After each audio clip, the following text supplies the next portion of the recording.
બધાને જય શ્રી કૃષ્ણ, જય માતાજી। જો આજે આપણે પકોડા બનાવી છે।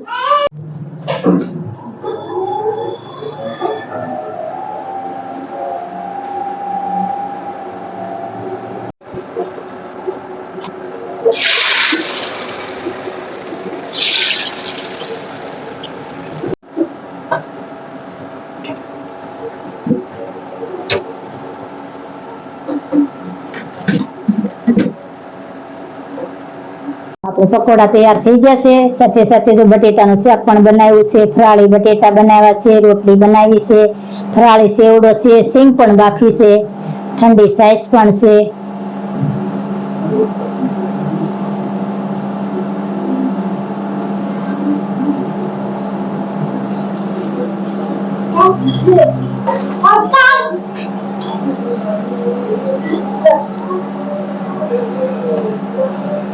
તમે પણ આવો બધા જમવા।